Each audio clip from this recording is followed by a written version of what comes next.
I think maybe he was lifted up in the levels of purgatory. I can't tell you how many masses I have received. My friends, this is Alvaro with the channel Uniquely Mary. As I always like to say, if you'd like to support this channel in any way, please do so through Buy Me a Coffee. Now, today I have a very special guest. We were introduced through Patricia Sandoval. That was kind of one of these first really awesome interview videos that I did. If you remember, where she saw Marilyn Monroe in Purgatory. So this is a mutual friend. And without further ado, this is Kendra Von Esch. She will tell you her story, as well as some of the amazing things that God is doing in her life. So Kendra, please tell us a little bit about yourself and what brings you here. Oh, Alvaro, I just want to say thank you so much for having me. Your channel, and by the way, everyone, please buy him a coffee because we want him to do this more and full time. So I just want to say thank you. I'm so grateful that I came across your channel. When I saw Patricia and you, and then this picture of Marilyn Monroe, it was so God inspired because I was going through a part of my life where purgatory was smacking me in the face. So I just want to share a little bit about who I am. Some of you may recognize me. Some of you may be like, she looks kind of familiar.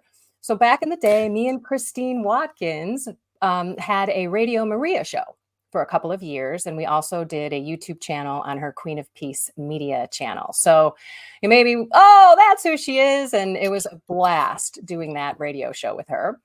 And I When just was wanted to that? that was probably 2019 through 2020. Awesome. Right. Yes. And so I just want to share with people a little bit about who I was. I've only been on this journey with the Catholic faith, Jesus, and Mary for 11 years.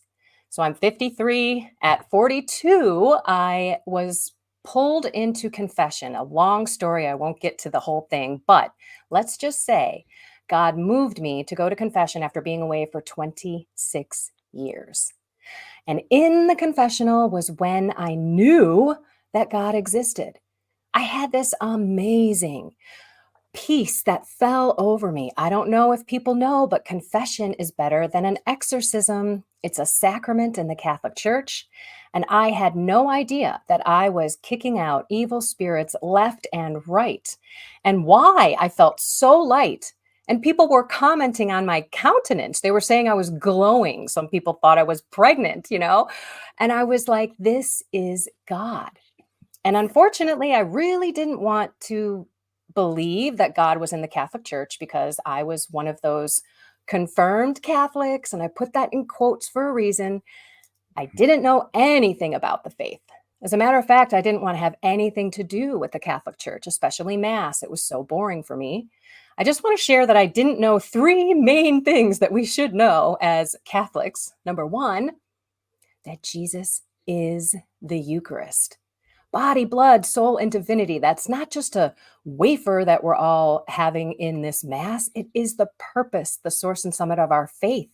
It is the representation of Jesus at Calvary. And who doesn't want Jesus in your body, soul, mind, and body, healing you and protecting you? Again, didn't know that. Number two, I didn't even know that Jesus was God. I mean, I just thought he was God's son, right? So how sad is that? And last but not least, I didn't know why he died for us. How was I a confirmed Catholic not knowing any of these things, Alvaro? It's so When sad. did that, so I was kind of thinking about, my own conversion experience, that for me, I had sort of learned those things, forgotten them. And then when I had my conversion, it's like they just kind of came out, and it's like I remembered them, but everyone has a different experience. What was it like for you? When did you start learning those things after that confession experience? So I'm continuously learning like a child. This is like, I call the Catholic faith a part-time job. I mean, I left that confessional and I got in my car, I turned around and I looked at that Catholic church and I was like, what was that? Like, that was God, and God is in this church. I think maybe this was a sacrament. Like, I didn't even know what a sacrament was. So it didn't all come back to me because it wasn't really even there, I don't think, to begin with. I'm sure I attended CCD and didn't pay any attention. I'm sure I was taught this, but in my own life and my own family, we just never talked about Jesus, never talked about God, never talked about Catholicism. We just lived a very, very worldly life. So I got sucked into the world for many, many, many, many years, 42 years, and never really had much of a relationship with God, didn't even really know who he was, even though I prayed every now and then. And I'm going to use air quotes for that because this is a real walk with prayer. And in the beginning, I just asked God for stuff, and I thought that that was prayer. Listen to the silly things I would ask. I'd say, Lord, will you please help this guy like me? When I was younger. Lord, will Mhm. you help me lose weight? Because I was always battling my weight. Then when I got older, it was, Lord, will you help me get a job? Then will you help me keep this job? Things like that. And that was just my one way asking train with God. I think, though, even though I was communicating with God, I was keeping that door open a little bit. But so, no, I did not know these things. But the Holy Spirit in my car, when I looked back at that Catholic church door, put an unquenchable thirst in me to find out, what is this Catholic faith all about? And then it started, right? I was soaking up everything that I possibly could about the faith. And one of the things that didn't really become a major part of my life is devotion to the souls in purgatory. So as I, learned more about the Catholic faith, as I was walking the walk, I decided that I needed to get out of my executive career in corporate America and share what God has done in my life because I was doing it one by one. I was traveling the world, and if you sat next to me at, on the plane or even at the bar, because that's where I would typically be having a drink, that's another thing that God healed me from. But I would share my faith with anybody, no matter what. I remember when I was coming back from Ireland, I sat next to a man who was from Ireland, fallen away Catholic, and we talked the entire way to Chicago O'Hare Airport. There was a part of me that was like, boy, I'm kind of tired, but I was like, I'm giving it up to you, Lord. And guess what? 9 months later, I gave him my card. And he sent me an email and said that he went back to the Catholic Church, and our conversation was very much a part of that. So that's why I said to my husband, I said, honey, I've got to get out there bigger because everyone needs to know this. I lived a life of the world. So I was partying like a rock star. I was addicted to marijuana. I was a borderline alcoholic. I was addicted to pornography. I had a warped sense of love. I thought that I needed to be desired in order to be loved because of all of the things that this culture tells us to hook up. So, yeah, I was an adulterer. I was married in the Catholic Church to my first husband, cheated on him. I mean, I did everything that the world told me would make me happy. And then I started running after the almighty dollar.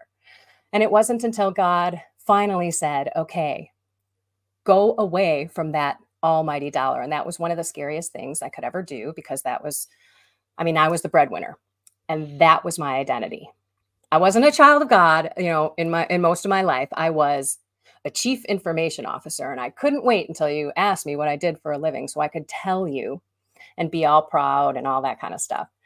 So as I'm walking the journey, I'm desperate to have a prayer life. I mean, I want to learn how to pray. I want to hear God's voice. I want to do God's will. So I start diving in to figure out, how do I pray? How do I do this? And I remember the struggle because in the beginning, I was trying to master the mind, right? Keep silent, keep in front of God, make sure that you kick out those distractions. So as I went down this path, I also realized that Satan doesn't want us to pray. Satan doesn't want us to get close to God. So, how do you pray? How do you fight the spiritual battle when you're trying to get closer to God? And so that was my walk. And I started really with my followers, I started helping them pray. And that's when Christine and I started introducing people to prayer and mental prayer. And then the reason why, in case anyone's wondering, Christine was going down with down the end times.